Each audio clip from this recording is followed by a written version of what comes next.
Allir þættir samstæðuverinnar eru á YouTube.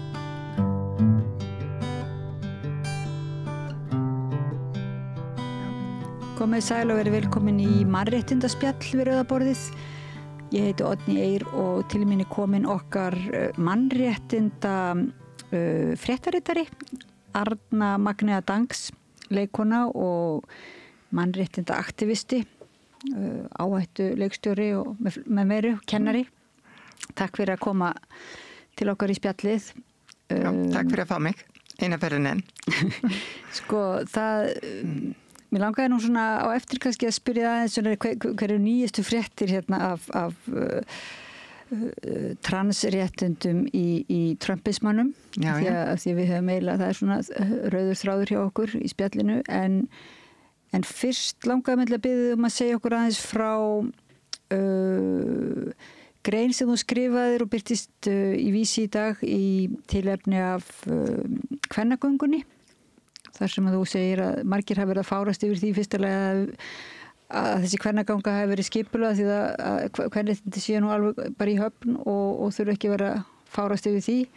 Og svo hafi líka verið fárast yfir kvárum og bara hvað er spurningin sem hafi vaknað var bara hvað er þá kona? Já, þetta hefur verið notað lengi og við höfum heyrt meðal annars, þingmenn á Alþingi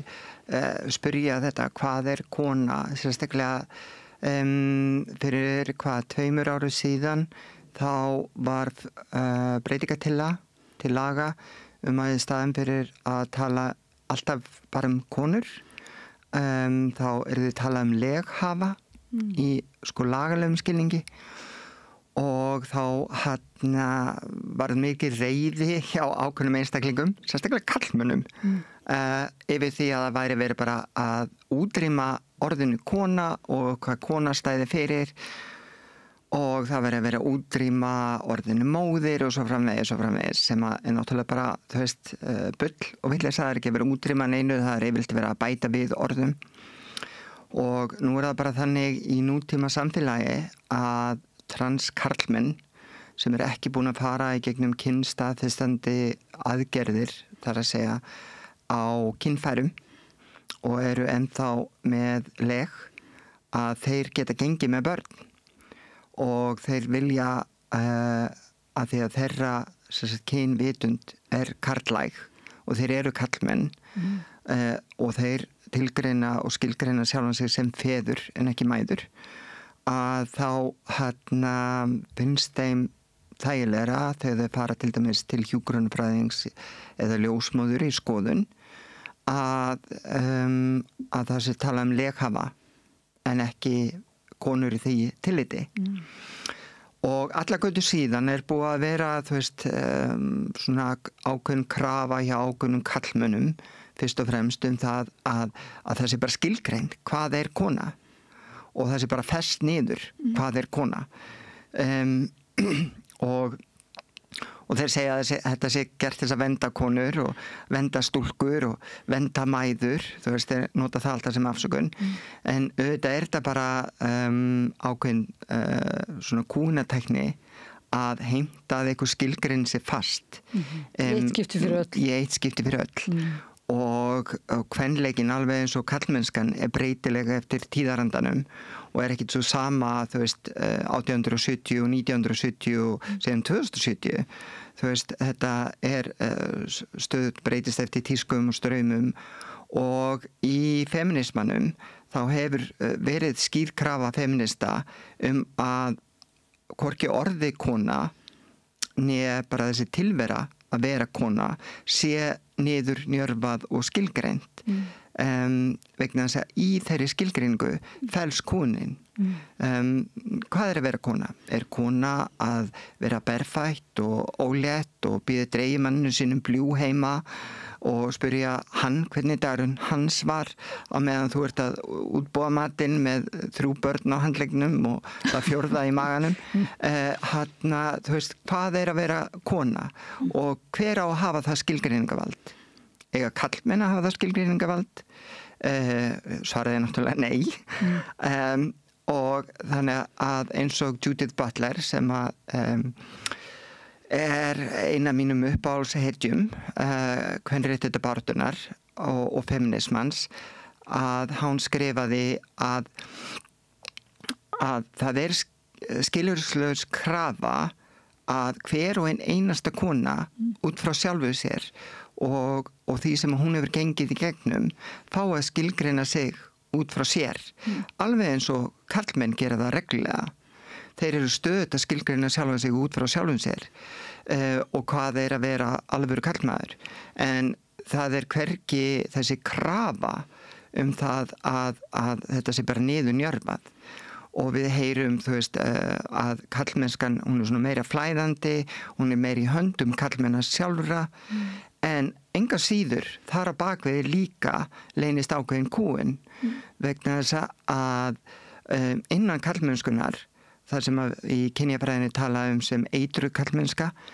að þá svona, má segja skilgreiningin sé að karlmenn mega ekki vera viðkvæmir. Karlmenn þurfa að vera svona og karlmenn þurfa að vera hinsegin, karlmenn mega ekki gráta, og þessi eitra karlmennska ýtir náttúrulega undir vanlíðan og hjá, þú veist, stærstu hluta mannkynsins, og þessi eitra karlmennska sem að við getum líka að tala sem kynjakerfi eða feðraveldi, að þetta samofið bara stéttaskiptingu. Þú veist, þá eru og sko í gegnum aldinar hefur náttúrulega alltaf verið, þú veist, þessi krafum ákveðna stéttaskiptingu eða frá því fyrstu borgríkin eru til svona fyrir 6.000 árum fyrir Krist, og þá má segja að feðraveldi hafi orðið til þá. En þetta feðraveldi sem við þekkjum í dag var til á 19. öld og þá var það mótað af, þú veist, runni þessari nýlendu stefnu, hvítara, gagginneðra, ófallaðra karlmanna, ríkra karlmanna, og allir sem að pössu ekki inn í þeirra kassa voru óæðri. Það með konur, fátækir karlmenn, og svo framvegis, og það fer rauninni eftir í hvaða box, hversu mörg box þessara, kann segja, ofur karlmennsku þú getur tikkað í, að þá því ofar ertu í stéttaskiptingunni. Og í bæði kynjabaráttunni, því að kynjabaráttan stéttabarátta og barátta mannréttindabarátta stéttabarátta, og þetta tengist allt vegna þess að þetta allt barátta við sama kerfið sem að við köllum kynjakerfi eða feðraveldið, sem að ég segi enn og aftur ekki, þú veist, orða svona til þess að gagnrýna feður, heldur var þetta á sín tíma setta því að það var að vera gagnrýna þessa hugsun að það væri bara einhverju örfáir kallar, þú veist, sem að réðu allt og öllu og væri svona, þú veist, þessir feður sem hefðu vit fyrir öllum hinum. Og þess vegna þetta kallað feðraveldi. Og eitt faðir sem svolítið svona allsráðandi, og það Guð faðir. Já, nákvæmlega. En síðan bara mjög mörg trúarbrögð, og jafnvel þegar þú ferð sko í Talmúd gyðinga, að þá eru vísbendingar það að sko Guð hafi ekkert verið bara hann Guð frá upphafi heldur voru það svona prestar og Biblían og öll þessi verk náttúrulega skrifuð af fólki og endurskrifuð og bætt, og þú veist, meira segja Nýja testamenti var fyrst skrifað sko nokkur 100 árum eftir að Jesús var til. Þannig að, og við vitum það bara ef við segjum eina sögu í dag, hvernig hún breytist bara, þú veist, á einni viku, hvernig þá að ein saga breytist, þú veist, á 200-300 árum. En í öllum trúarbrögðum þá ákveðið svona grunngildi, grunnstef sem að gott og gilt, og sem því miður fer enginn eftir, mjög fáir, fá, og það þú veist, þetta grunnstef að koma fram við annað fólk af virðingu og kærleika. En því miður þá trúarbrögðin oft notuð til þess að réttlæta frekar akkurat hitt, að koma fram við annað fólk af óvirðingu og hroka og rauninni bara hatri. En nú ég komin svolítið út fyrir efnið. Já, nú fórum við alveg, já, því ég nefndi Guð, þá var náttúrulega stækkaði samhengið hans vel. En þetta er mjög athyglisvert með trúarbrögðin og hvernig trúarbrögðin tengjast þessu, þú veist. Ég segi reyndar alltaf bara hún Guð. Og enda, þú veist, getur líka Guð verið hán, því að ef þetta er einhver vera sem að skapaði allt saman, að þá fór hún örugglega ekki, þú veist, í eitthvað kynngreiningar álit, þú veist, löngu áður en mannkynið var til. Ég meina, fyrstu verurnar voru bara einfrumungar. Þannig að líklegt að Guð sé hán. Já, meiri líkur heldur en minni, ef að Guð er þá til. Já. En mér er bara ágætt að segja hún Guð. Það er bara mitt. Svona minni mitt söng. Ég minnist þess ekki að hafa talað Guð í neinu kyni en hann vaknaði og söng að Guð væri kona. Já. Og þá þetta fekk að voða hrós fyrir það hvað var sniður. En við vorum að tala kvennabaráttuna og þá var þessi kvennaganga og þú svona verður vitna því að á samfélagsmiðlum að þá er svona ekki alveg allir, það er ekki bara eitthvað verið að fagna því að þarna sé velskipulaður viðburður og mikil gleði í gangi og baráttu andi. Alþjóða baráttudagur kvenna. Já, 8. mars. Já. Og náttúrulega, þú veist, fólk fer svo oft í að bara hugsa út frá sjálfum sér og þú veist, meiri segja að þessir kallmenn sem þetta er svona 90% kallmenn, þó samt eru þarna konur líka sem mér finnst alltaf rosalega skrítið, alveg sem mér skrítið, þú veist, að konur sé að kjósa, þú veist, einstaklingar sem að runni er að predika kvennakúgun eins og Trump, þú veist, sem að fyrir kosningar predikaði það að fóstureyðingar yrðu, þú veist, gerðar svo gott sem útlægar og samt voru konur að kjósa hann og ég skil það ekki en svona er það nú skrítið og kannski, þú veist, erum við stundum föst í að vera meðvirk og þjóna kúaranum að því að okkur er kenta frá blötu bassbeini og það er oft erfitt að brjótast undan þeirri innrætingu og þarna var fólk að gagnrýna það að þessi alþjóðlegi og ég undirstrika alþjóðlegi baráttudagur kvenna að hérna á Íslandi væri nú bara ekkert nema konur í stjórnunarstöðum, þú veist, hins opinbera og þá algjörlega búin að gleyma, þú veist, hvaða stöðu konur hafa erlendis. Það er eins og, þú veist, ekkert skipti máli nema það sem gerist hérna heima. En endilega við skulum skoða hvað er að gerast hérna heima. Í fyrsta skipti frá landnámsöld þá eru konur í öllum svona helstu stjórnunarstöðum. Það er að segja hjá ríki og borg. En það er ekki þar með sagt að það séu það hjá fyrirtækjum og hjá í hennum opinbera geira og hjá stéttarfélögum og þegar þú skoðar, þú veist, bara almennt séð að þá eru konur ekki nema kannski 17% í stjórnunarstöðum. Þannig að þó að einu sinni að konur séu við völd að þá þurfum við að hlaupa upp til hand og fóta og tala að þessi misskipting og greiði kallmennir eiga svo bátt að þeir eru ekki forsætisráðherra. Þú veist, mér finnst þetta er svo mikið bull og þetta er svona fólk að spila sig einhver fórnarlömb og þolendur sem eru það bara engan veginn. Og þetta er svona svipað þessu þegar hvítir gagnkynhneigðir kallar tala það að þeir eigi svo bátt að því að þeir hafa ekki orðið varir við það að þeir búi við einhver forréttindi að þeir séu fátækir eða þeir hafi lent í einelti eða þeir hafi lent í einhverju fullt af fólki lendir í alls konar en það er stigsmunur á því til dæmis að vera hvítur í heimi það sem að bara sjálfkrafa og þú ert hvítur þá færðu ákveðin réttindi. Þú þarf til dæmis ekki að óttast það í hvert einasta skipti sem þú ferðast að þá settu stoppaður á erlendu flugvelli. Eins og ég veit að vinur minn og skólabróðir sem að er borinn og barnfæddur í Breitlandi en er mjög dökkur að hann lendir alltaf í því að vera stoppaður. Þú veist, sama þó hann mæti jakkafutum á flugvöllin og hann gerði mér segja tilraun að vera með jakkafutt og skjálatösku og nýrakaður og hann var samt stoppaður bara því hann er svartur. Enginn ástæða, velmenntaður, velmáli farinn, flottur einstaklingur í allar staði og það er það sem við erum að tala að forréttindi er ekkit endilega að þú sett ríkur. Forréttindi getur verið að þú ert ekki að búa við ákveðna kúgun sem aðrir einstaklingar búa við. Það er það að búa við forréttindi. Og það að vera kallmaður og ganga niður í bæ,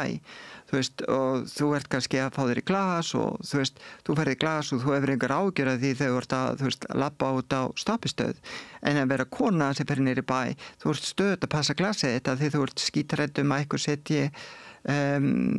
eiturlyf í glasið þitt og eitri fyrir þér og nauðgunarleyfi eða eitthvað annað og síðan þú labbar bara út á stoppistöð, þá ertu stöðugt, þú ert með símann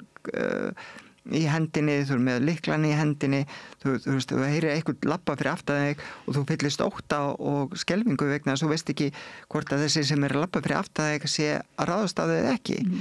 Þetta er upplifun sem að fæstir gagnkynhneigðir hvítir karlmenn hafa nokkurnum upplifað en ég held að nánast allar konur hafa upplifað og þar með transkonur því að við upplifum það mjög oft að það sé ráðist á okkur fyrir það eitt að vera trans. Ég hef lent í því að sami maður sem var að reyna við mig eina stundina ætlaði að drepa mig eina stundina þegar hann uppgötaði að ég væri hugsanlega ekki sískona. Þannig að og það er það sem allar konur eiga sameiginlegt, transkonur og sískonur, að við höfum upplifað þessa skerðingu á mannréttindum sem að gagnkynhneigðir sískynja karlmenn hafa ekki upplifað. Það er náttúrulega ólíkar leiðir líka einmitt þess að segir þegar fólk er að labba í gegnum til dæmis nóttina, hvaða leiðir konur fara, ekki í gegnum þröng húsasund og alls ekki það sem er myrkur, að leita því ljósið alltaf hrein og helst ekki að labba einstæðar. En síðan er þetta fár kvár að þegar handóðir einstaklingar á lyklaborðanum sem eru stórir á bak við skjáinn byrja að hrópa hástöfum yfir hvað er kvár og þeir viti þetta alveg vegna þess að það er búið að upplýsa þessa einstaklinga aftur og aftur og aftur það er búið að leiðrétta það á samfélagsmiðlum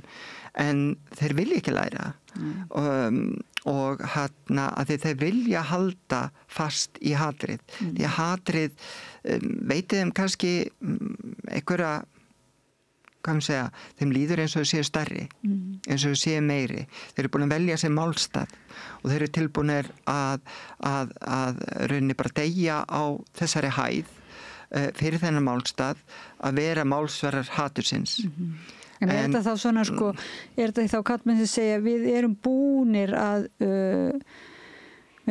að samþykja að konur séu jafngildar, það er komið þetta réttlæti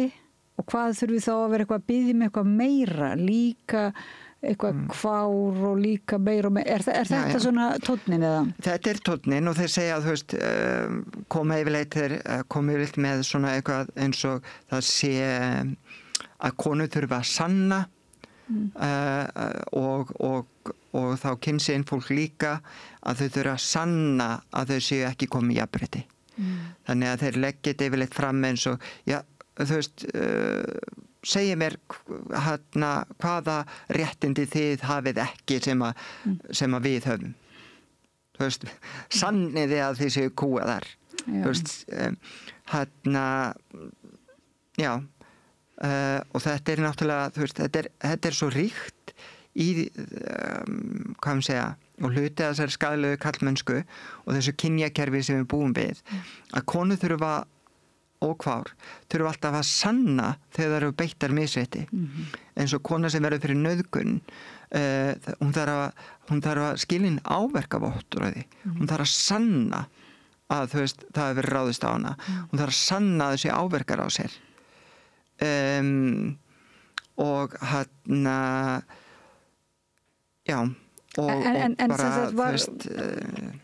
En að þessari göngu í ræðis að hugsa Já. sem ég skil ekki alveg var þessi gagnrýni einhvern veginn að því að þú skrifar hvað kona sko. Já, hvað kona? Hvað var það gagnrýni raunverulega sumar konum mætti ekki vera í þessari kvennagöngu? Útilokunin þar? Eða Útilokunin runni gegn að það skildu hafa verið kvár, þú veist, að því að núna var hún auglýst þessi ganga fyrir konur og kvár. Já. Og þá leið var gagnrýnin á hvað kvár og hvað kona og gagnrýnin líka akkur transkonur með öðrum konum. Og við erum náttúrulega, þetta umræða sem flutt inn frá Bandaríkjunum, það sem verið að banna transkonum og það eru lög núna bara orðið í langflestu ríkjum í Bandaríkjunum þar sem að transkonur mega ekki fara inn á salerni eða nokkur kvenna svæði af því þær eru trans og þær eru í stór hættu. Núna geta þær ekki heldur ferðast vegna þess að þær eru hættu að þurfa að fara getum alls sko í Bandaríkjunum þá mega þær hugsanlega fá vegabréf en samt mjög erfitt fyrir þær að fá vegabréf nema þær geti sannað þú veist alls konar hluti og ef það fá vegabréf þá fáðu vegabréf þar sem er skráð að þær séu karlkyns. Það eru kannski búin að fara gegnum kynstaðfestandi aðgerðir eru að fullu leyti líta út, tala og eru náttúrulega konur þær fara inn í annað land það stendur mail þú veist, karlmaður á vegabréfinu og það lenda strax í vesinni þær geta verið handteknar þær geta verið lenda í því að þær þurfa að fara í fulla líkamskoðun og það allskis niðurlæging og annað sem fylgir þessu. Nú reglan þú veist það ef að til dæmis transkonur fara til Bandaríkjanna reglar sem að setja þess að stoppa hugsanlega þú veist transkonur sem voru íþróttafólk að keppa á röngum forsendum en þetta nær til alla transkvenna. Þannig að reglan þannig ef að yfirvöld í Bandaríkjunum sem þess að tollurinn grunar að viðkomandi sé trans og það stendur kona í vegabréfinu þá að því að lögin í Bandaríkjunum eru þannig núna að þau viðurkenna bara kyn, þau viðurkenna ekki transfólk og transkonur þurfa að vera skráð á sig karlmenn og transkarlmenn þurfa að vera skráð á sig konur. Þannig að transkona sem kemur frá Íslandi með vegabréf sem ástendur réttilega female kona með F skráningu að hún getur átt höfði sér ef tollurinn grunar að transkonu sé að ræða þá getur hann átt yfir höfði sér að fá ævilagt bann og megi aldrei koma aftur til Bandaríkjanna fá háa fjársekt og jafnvel sitja einhverju daga í fangelsi á meðan verið að greiða úr einhverju óvissu og þá vantarlega verið að tala að það þurfi hafa samband við Íslenska ríkið, utanríkisráðuneytið og svo framvegis. Ég veit ekki hvað það getur tekið langa tíma en það getur þýtt að þú þurfi að sitja einhverju daga, kannski vikur, í bandarísku fangelsi og þrátt fyrir að það eru dómar búin að falla í Bandaríkjunum að það megi ekki, þá eru þeir að setja transkonur í fangelsi með karlmennum. Og þú ert náttúrulega í gífurlegri hættu sem transkona sem búin að fara gegnum kynstaðfestandi aðgerð með öll raunni kynfæri konu, líffræðilegra fæddar konu að vera sinni í karlmanns fangelsi þá ertu í gífurlegri hættu að vera nauðgað og það mjög traumatist hvort sem það einn dagur eða vika eða hvað sem það Þannig að núna það orðið þannig að transkonur annars staðar en í Bandaríkjunum þar sem að löggjöfin náttúrulega þú veist eins og ávera eins og Íslandi og annars staðar að þær þóru ekki til Bandaríkjanna og það var bara í fréttum Steingerður Lóa transkona hérna og leikja höfundur ætlaði að fara ráðstefnu til Bandaríkjanna en hún las þessa reglugerð og þessi reglugerð mjög loðin og hún bara sá fram á það og hún hætti við að fara að því að hún gat ekki treyst því að hennar vegabréf íslenska vegabréf tekið gilt og hún myndi ekki lenda í vandræðum og kynsegin fólk, það ekki viðurkennt þannig að stálp og kvár, þau fara ekki til Bandaríkjanna með, að því að á Íslandi getur þú fengið kynlausa skráningu í vegabréf og út af þessari umræðu vestanhafs að þá þetta náttúrulega komið hingað og þetta komið hingað hjá svona reiðafólkinu sem oft reiðir kallmenn sem eru ekki átt að segja á því að akkur þeir ekki með öll tækifærin að þeir eru nú einu sinni erindrekar feðraveldisins, þeir eru hvítir, þeir eru gagnkynhneigðir, þeir eru hraustir, þeir eru ungir, þeir eru ófatlaðir og þeir skilja bara ekki akkur eru við ekki ríkir og akkur eru við að þjást hérna og þeir eru rosalega reiðir og þá eru ríku hvítukallanir rosalega góðir og segir, heyrðu, vandamálið transfólk og staðan fyrir að hugsa málið aðeins og hugsa og lesa og fræðast að þá bara svo auðvelt að vera reiður við minnihlutahóp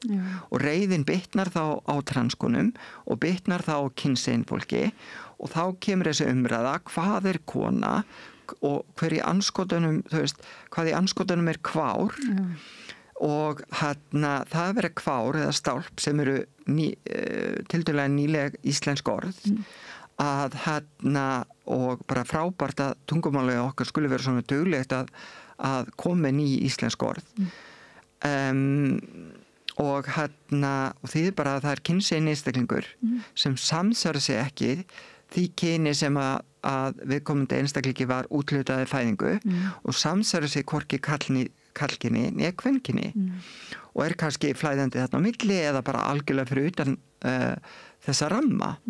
og þessi kynsegin einstaklingur á bara fullan rétt á þeim mannréttindum að við viðurkennum tilvist hans alveg eins og við öll eigum rétt á því að okkar tilvist sé viðurkennd en út frá þessu sprettur þessi umræða og það hvort að transkona sé þá kona eða kall í dulagerfi og líka þetta svona sanna þessi hugmyndum að þú sagðir áðan þú þurft að sanna kvenleikaðinn það ekki svona orðræða sem kemur úr lögfræði heiminum, svona einmitt þessi ameríski heimir og þú eru alltaf að einhvern veginn að öll umræða á sér stað fyrir sko rétti það eru allir rauninni settir fyrir dómstól götunar og fyrir dómstól alþýðunar og þurfa að sanna sig og sitt mál og það líka bara, fólk gerir sig ekki grein fyrir því að áður en kynrænt sjálfræði, lögin voru samþykkt 2019, vorið 2019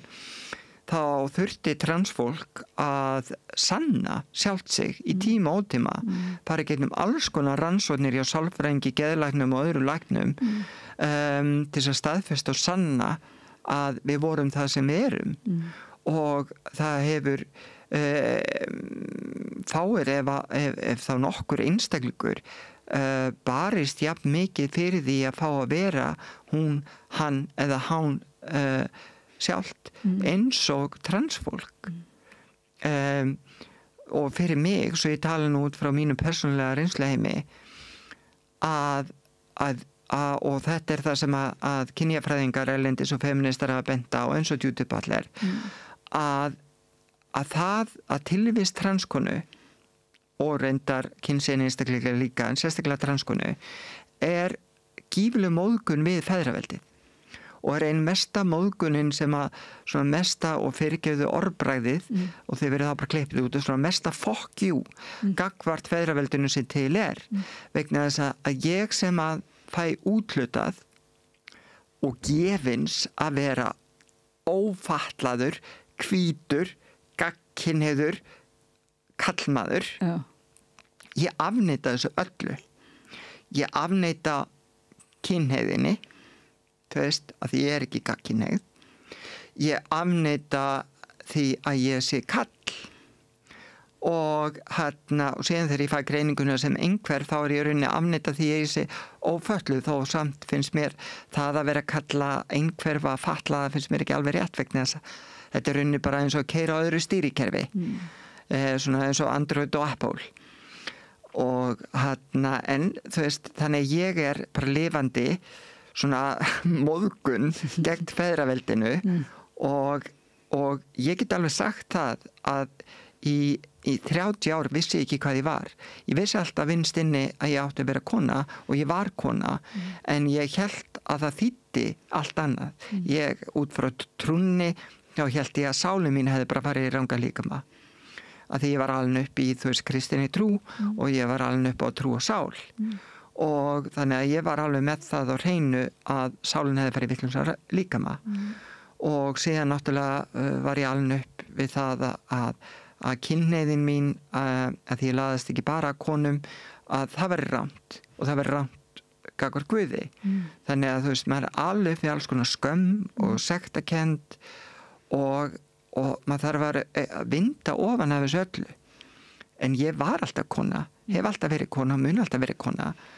og bara með því að þurfa að afneita öllu þessu þú veist, sem að var tróðið upp á mig sem ég bað aldrei þá ég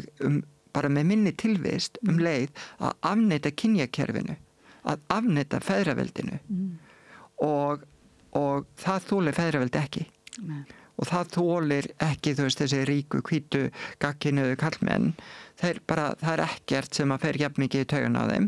og það grunnurinn að því að þeir ráðast fyrst á transfólk og nasistar gerðu það líka í seinni heimsstyrjöldinni fyrir seinni heimsstyrjöld 1933 þegar þau voru kosin og nota bene nasistar voru kosnir í lýðræðislegum kosningum 1933 alveg eins og Trump var kosin núna í lýðræðislegum kosningum en hann á hraðferð að breyta bandarísku stjórnarkerfinu þannig að hann sé einráður og hann meiri segja það núna frumvörp til þingsins eins og ég hef nefnt held ég áður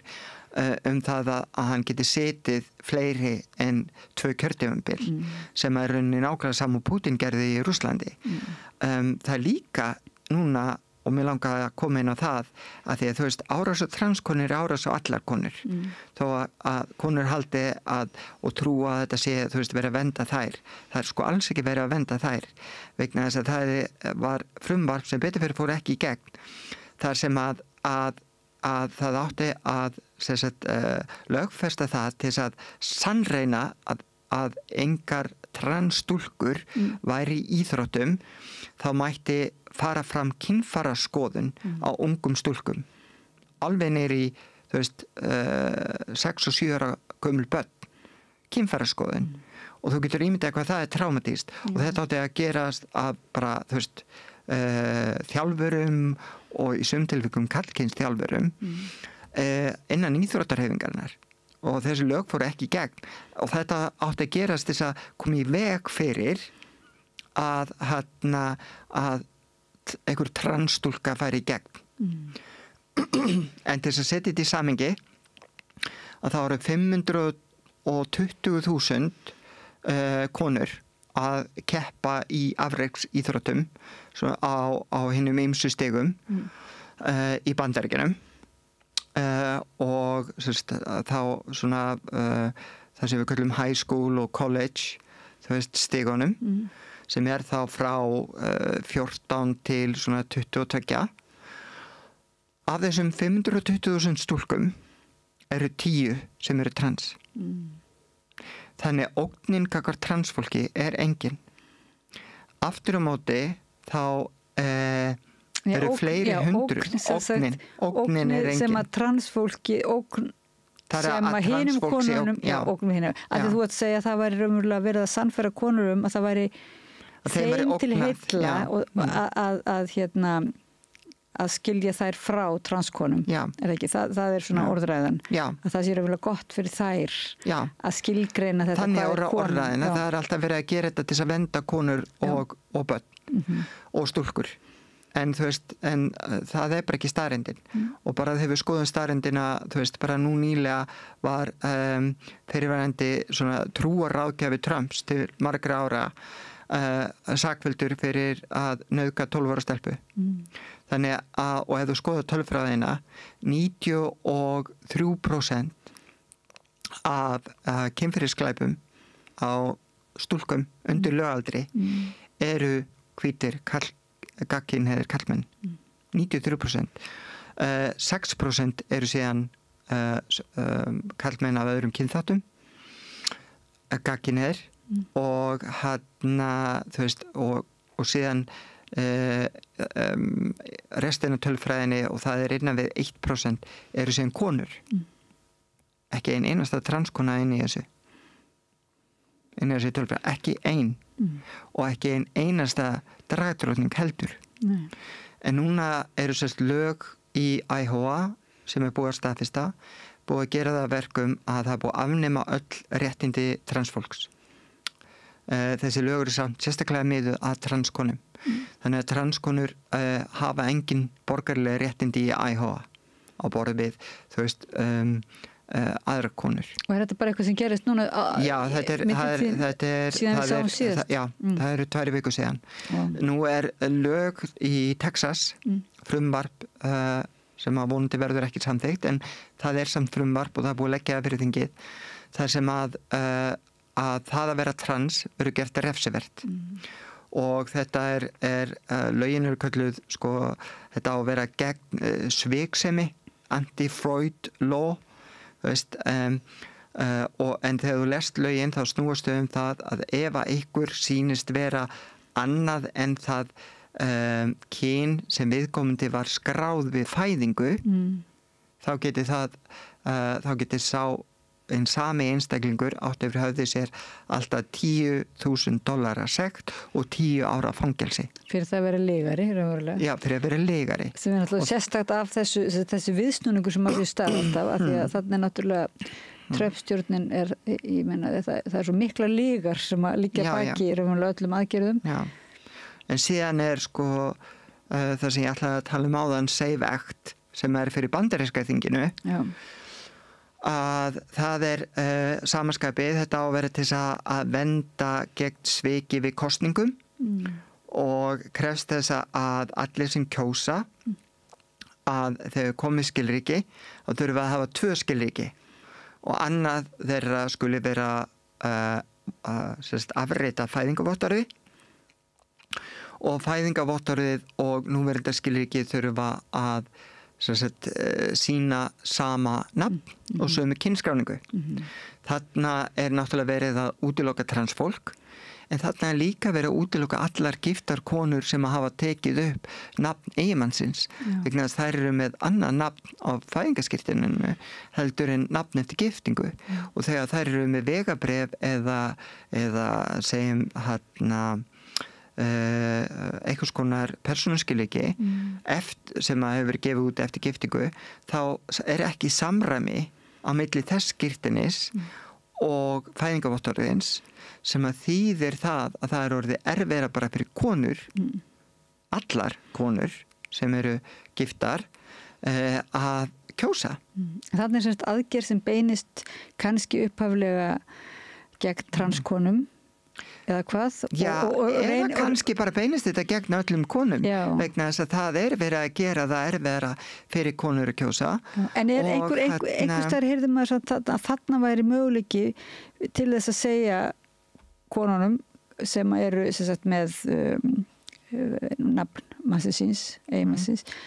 að þarna sé þeim hefur þeim verið gert erfitt fyrir vegna transkvenna, það sé eiginlega transkonunum að kenna. Það hægt að snúa þið náttúrulega þannig upp, sko. Vissulega væri hægt að snúa þið þannig upp, en það ekki transkonur sem semja þessi lög. Það ekki transkonur sem kom með frumvarpið. Það eru hvítir gagnkynhneigðir ríkir karlmenn sem kom með þetta frumvarp á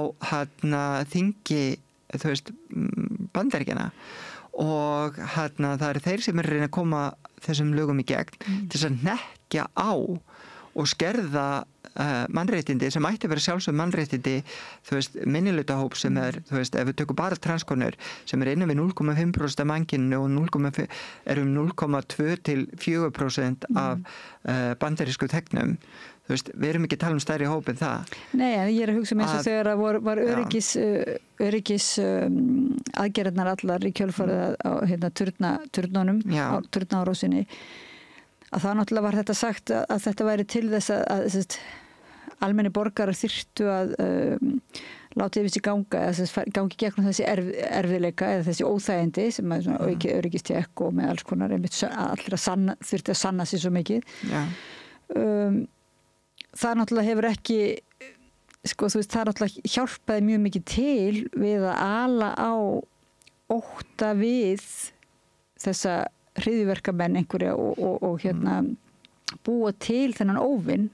Já, ég meina Bandaríkjamenn hafa alltaf þurft á óvinn að halda og þetta hafa meira að segja herforingjar sagt, bandaríska herforingjar sagt að þú veist, Bandaríkin þrífast ekki án þess að eiga óvinn. Þeir þurfa að réttlæta, þú veist, til dæmis það að vera þvælast út alla trissur og skipta sér á öllu og og alla þess að hergagna framleiðslu. Þeir þurfa náttúrulega réttlæta það fyrir, þú veist, skattgreiðendum og fyrir sjálfum sér. Þannig þeir þurfa alltaf á einhverjum óvinn að halda. Bandaríkin eru alin upp, sko, þú veist, meira og minna á einhvers konar ofsóknarbrjálæði. Að vera, þú veist, á ótta, vera sífellt hrætt við eitthvað. Og ég ætla bara að taka fram, ég er ekki að leggja hryðjuverka fólk og transfólk, sko. Ég er bara að segja að lógikin er kannski svipuð en málið er að það er hugsanlega hægt að sanna það að einhver hinn úr þessir stóru einhver hlutur hvað heitir það? Öryggi, óæskilegir einstaklingar eða sem sagt einstaklingar sem ógna öryggi. En það er umverulega eins og þú ert að vísa í alla statistík, það er ekki hægt að sanna það að transfólk nokkuð tíman ógni nokkru öryggi. Er þetta þar með verður ennþá hræðilegra að það sé verður umverulega espa upp almenna andúð. Það eru, þú veist, og maður fær þetta regla eins og blauta tusku í andlitið. Það er náttúrulega til, þú veist, kynferðisbrota glæpa fólk innan transsamfélagsins eins og alls þar annars staðar. Við erum ekkit, þú veist, undan skilin öðru þjóðfélagshópum, en jafnvel þegar þú skoðar það tölfræðilega séð, þá er það mikið minna það, þú veist, það er mikið minna það innan transsamfélagsins og við tökum bara, þú veist, eitthvað svona samanburðardæmi að þú finnir þar eitthvað kynferðisafbrota glæpa einstakling heldur en innan til dæmis prestastéttarinnar. En þannig að þetta á sama tíma þá er þetta notað til þess að gagnrýna allt transfólk og það er sífellt verið að nota sömu dæmin aftur og aftur og segja, sjáðu þessa transkonu í fangelsi í Skotlandi, þetta var nauðgari og ákvað bara að verða transkona að því að hún var að reyna að sleppa úr karlafangelsinu og vildi bara fara í kvennafangelsinu svo genið haldið áfram með nauðga. Þú veist, þessi saga er búið að vera sögð alveg ótrúlega oft og hún er notuð til þess að kúa aðra transkonur og gera allar aðra transkonur að ógn. Á sama tíma þá eru til fleiri 100.000 frásagnir af kynferðismisnotkun presta. Eru við að smala öllum prestum undir sama hatt? Nei. Það er til sama yfir stjórnmálamenn. Eru við að smala öllum stjórnmálamennum undir sama hatt? Nei. Þannig að þú veist, það að gera einn þjóðfélagshóp ábyrgan fyrir glæpum einhverja einstaklinga er náttúrulega rangt. En þú veist, það er ekki bara transkonu sem hafa orðið fyrir þessu, heldur er þessi, þú veist, hefur þetta verið notað sérstaklega gegn svörtum karlmönnum í Bandaríkjunum. Og þetta, þú veist, hefur gert, þú veist, markvisst eftir að þrælahaldið var lagt af að þá gerðu þeir svona þeir kallar þetta amendments, svona viðbætur við stjórnarskrána og 13. viðbótin fjallar meðal annars þú veist, glæpi og refsingu og margir segja að þetta sé svona dulbúin viðbót til þess að viðhalda á þrælahaldi og þetta fjallar meðal annars hvernig þú getur nýtt sem sagt fanga í að vinna alls konar þegnskyldu vinnu og fangar framleiða og fangelsi í Bandaríkjunum framleiða ótal marga hluti og það nánast ekki nema bara þrælahald að þeir eru í fangelsi og þeir fá mat og klæði og húsnæði þeir eru í fangelsi en þeir eru ekki að fá borga fyrir vinnuna sína nema kannski 1 cent á klukkutíman þetta eitthvað fárlega lítið þannig að þarna ertu komið með raunni nútíma þrælahald og síðan er þetta einkavæða öll fangelsin í Bandaríkjunum og núna eru þau að tala að gera það sama með þessar sérstöku búðir fyrir ólöglega innflytjendur en það ekki bara ólöglega innflytjendur sem að lendi í þessu búðum það eru allir einstaklingar sem á einn annan hátt get ekki sannað að þau séu bandarískir ríkisborgarar og þeir eru búin að afnema og gera upptæk öll svona skilríki transfólks því það er verið að gera það og sumt transfólks, sérstaklega þau sem að hafa ekki kannski mikla peninga milli handana og annað í erfiðleikum með að fá skírteini bara yfir höfuð að þetta fólk á erfitt með að sanna að þessi bandarískir ríkisborgarar og þetta fólk, transfólk jafnvel fólk af frumbyggjaættum það er að segja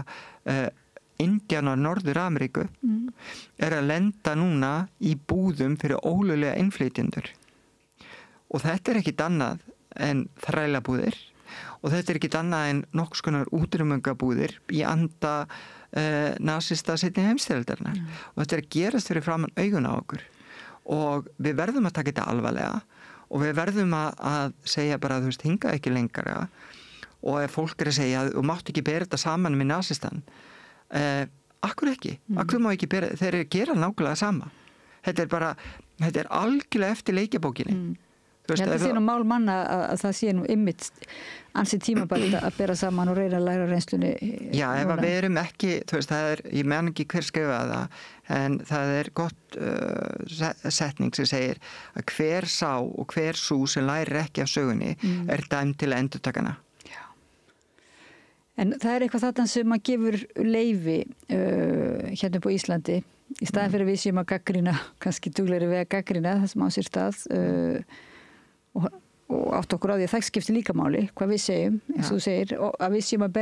berjast hérna það er ekki bara fyrir íslenska konur og hvár heldur er líka fyrir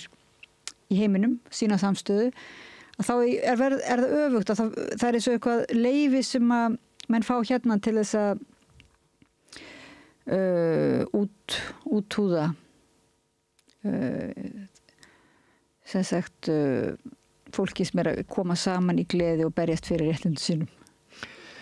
Já, það er svona þú veist, það er Eða upplifur það sé eitthvað svona leyfi erum við það eins og undir miklum bandarískum svona menningar áhrifum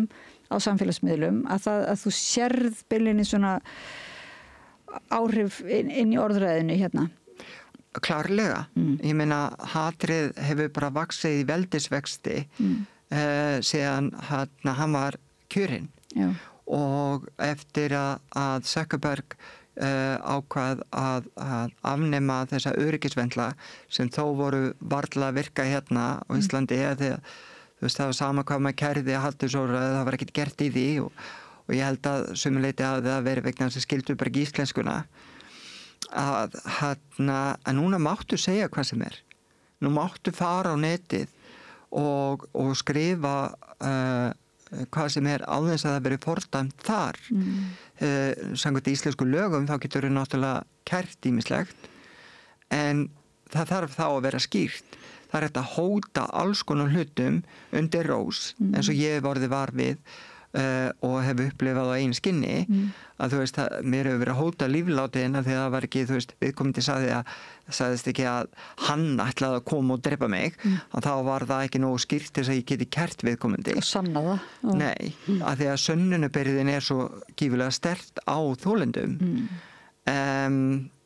en núna komið skotleyfi á transfólk og transkonur alveg klárlega og við finnum alveg fyrir því á samfélagsmiðlum og við finnum fyrir því líka að okkar öryggi minna í dag en það var, þú veist, bara í október. Wow. Og það minna hérna á Íslandi en það var í október. Og við erum að finna það líka hvernig okkar tilvist svona já, það rauninni að vera að þurrka út bæði Disney að beygja sig undir þú veist stór fyrirtæki sem að gætu þú veist, sýnt dug sinn og veitt viðnám ekki gera það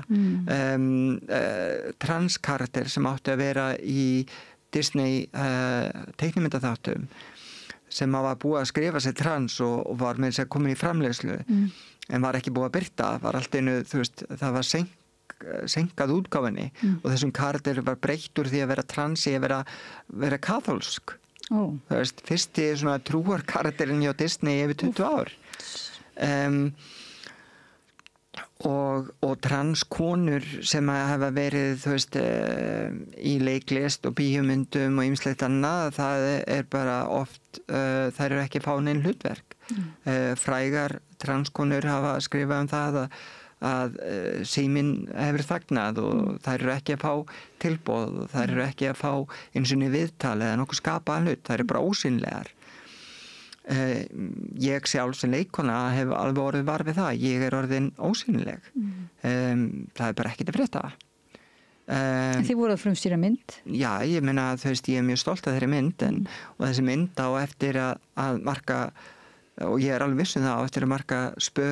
sín spor í söguna, ekki bara hér heldur erlendis. Ég ekki búin að sjá hann, getur þú sagt hlustendum frá hvað hann heitir og... Já, hann heitir Ljósvíkingar, Odd Fish á ensku,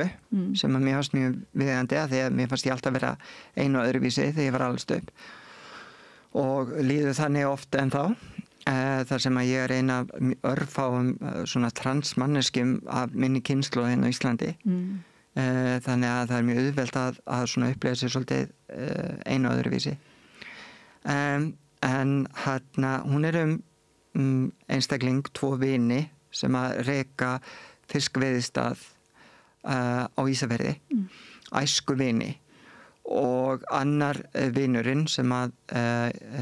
hét var fekk útlutanafninu Björn við fæðingu og kyninu kallmaður við fæðingu hefur svolítið treyst á vin sinn Hjalta og svona elt hann gegnum alls konar ævintýri, farið á sjó saman og ýmislegt og en síðan horfir Björn fram á það faðir hans liggur banaleguna og Björn getur bara ekki lengur verið að þykjast vera eitthvað annað en hann í raun og veru og hann í raun og veru hún og hún kemur út sem Birna og á þetta reynist besta vini hennar svolítið erfitt og við fáum svona, þú veist, á gamasaman hátt og mjög mildan hátt, þá fáum við að sjá svona alls konar fordóma, alls konar mýtur og alls konar spurningar sem að fólk spyr og oft þorir ekki að spyrja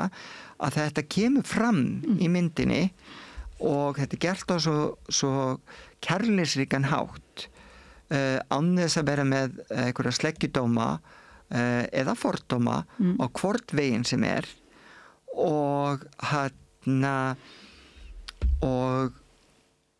og þetta svona, þú veist, þetta svona eina myndin sem ég man bara eftir mér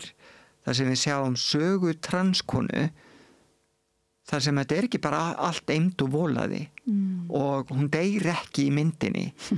og hún á ekki við eiturlega vandamál að stríða og hún ekki að selja sig, þú veist og samfélagið, þú veist gengur ekki um alls konar hluti með henni og sumir auðvelt með að meðtaka þetta, sumir erfitt með að meðtaka þetta og þetta rosalega falleg saga og ég sem eina leiklistarlærða transkonu í Íslandi lék bæði Björn og Birnu og og ég eina leiklistalæra transkonun í heiminum sem leikið bæði hann og hana fyrir og eftir og ég þurfti að reyra niður brjóstin á mér, ég þurfti að breyta röddinni tilbaka, ég þurfti að vera með gervi og ég þurfti að upplifa sjálfa mig aftur sem hann og þetta var bara eins og að taka, þú veist, bara heilt Everestfjall sem ég var búin að losna við af öxlanum og setja á bakið aftur og það var ógeðslega erfitt en mér fannst það það var svo mikilvægt að þessi saga yrði sögð af transkonu það myndi aldrei hafa fengið neitt almennilegt vægi ef að það hefði ekki verið gert og og ég get ekki annað en hrósað leikstjóranum þú veist Snæfri Sölva og þú veist meðleikarunum mínum öllum og bara öllu krúinu fyrir hvað þetta unni velheppna verkefni og ég að heyra því miður þá einhver hluta vegna þá eru framleiðendurnir kannski ekki eða hver sem á að sjá svona PR-málin nógu duglega að láta það berast hingað heim en þessi mynd að fá frábær dóma erlendis og frábær dóma hér heima og og var önnur mest sótta myndin á síðasta ári og hérna á Íslandi og mun halda áfram vonandi að sigra, þú veist, hún núna að fara, þú veist, á hátíðir í Evrópu og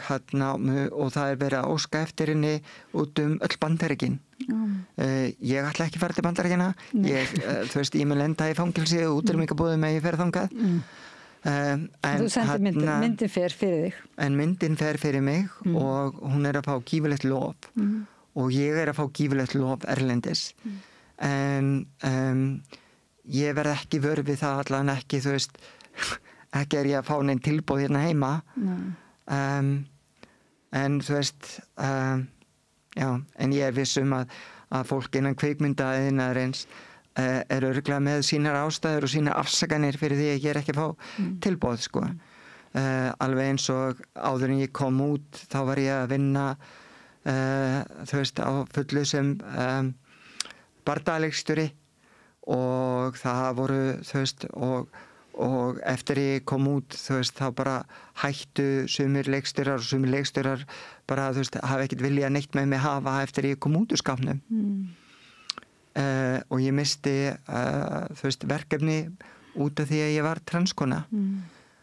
þannig að þú veist ég finn alveg fordómana og ég finn líka að það eru fordómar að því að þó ég líti ekki á einhverfuna sem föllun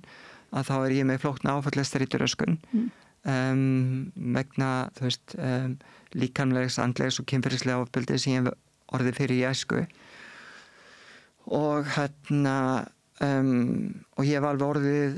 fyrir svona ákveðnum fordómum bara út frá því þú veist að ég hef kannski beðið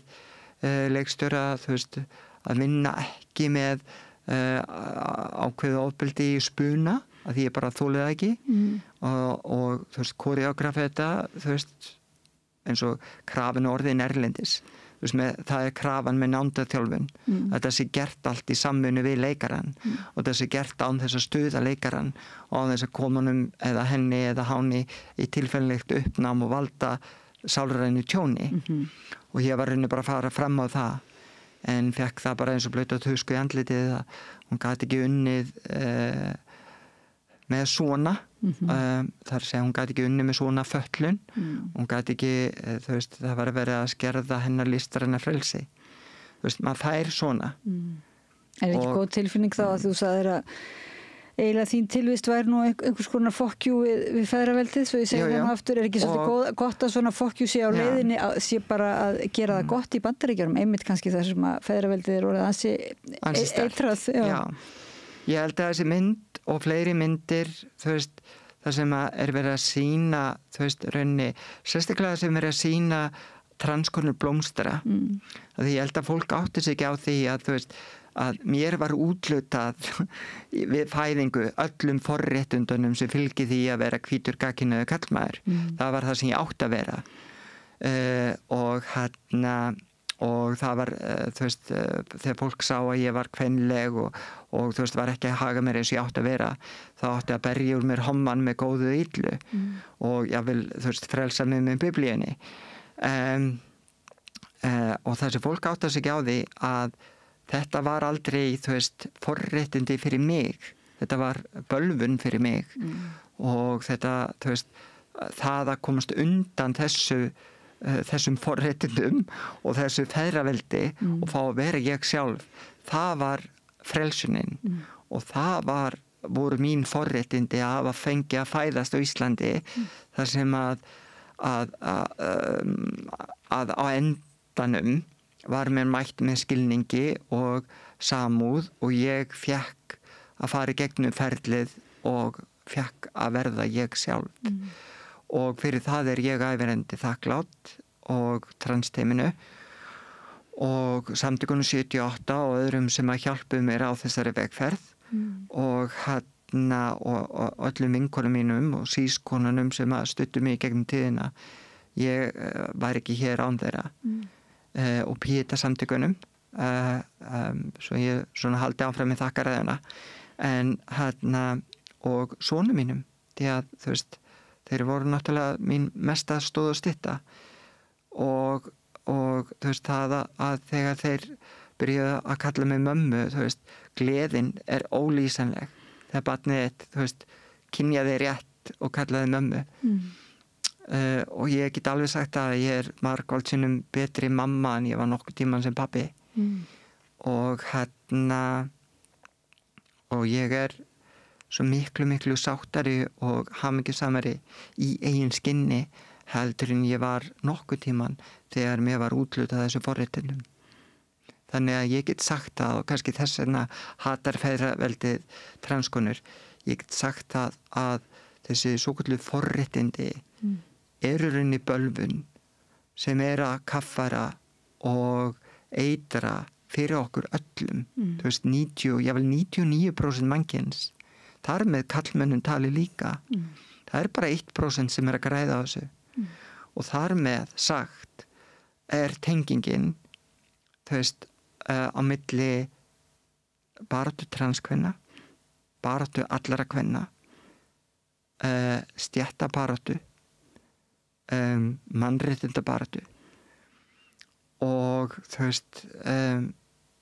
þessari endalausu baráttu fyrir því að við öll, sama hvað við erum að gera, að við hættum að berjast innbyrðis, sérstaklega kvennastéttir og að við öll getum lifað af því að vinna eina vinnu og lifa mannsæmandi lífi á því að gera það sem hjarta okkur stendur næst. Hlusta á börnin okkur og þurfu ekki að segja sannaði það þegar börnin segast að voru fyrir ofbeldi. En hvar getum við séð myndina sem höfum ekki séðan, Ljósvíkingar? Ljósvíkingar eru á þessum bottum það segja leigumiðlunum Símans og Vodafone Stöð 2 og þar hægt að leigja hana. Okay. Og ég veit ekki, það gæti verið hún sé líka á Bíóparadísleigunni á þess ég veiti það. En það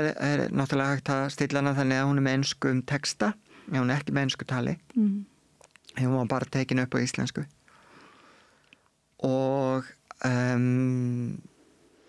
þannig að ég bara mæli með að öll horfið á þessa mynd vegna þess að þú veist, hún svarar svo mörgu. En umfram allt þá svarar hún því að þú veist, það bara skiptir ekki drull máli. Þú veist, hvort að þú sópar gólf eða þú ert kóngur eða drottning og hvað þú gerir, hver þú ert, hvort þú ert trans eða sís, fötluð, ófötluð, lituð eða hvít eða gagnkynhneigð eða hinsegin. Það skiptir bara öllu máli að geta hort á sjálft sig í speglinum og spurt sig, ég gott fólk? og ef þú getur svarað já og sýndir þá viðurkenningu og sýnt síðan öðru fólki mildi, þá verður heimurinn betri. Takk fyrir. Arna Magnea Dangs, leikkona, mannréttindaaktivisti og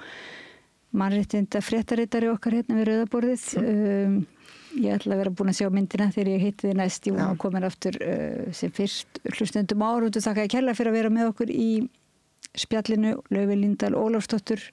fyrir að flytja samræðuna yfir til ykkar og við höldum áfram samræðinu hérna við rauðaborðið eftir smástund. Takk. Þarstan að tala borgarfulltrúa. Borgarfulltrúar Sósíalistaflokksins eru með viðtalstíma alla mánudaga klukkan 13:30 til 14:30. Það þarf ekkert að bóka tíma, endilega kíkjum við í Bólholt 6, 105 Reykjavík.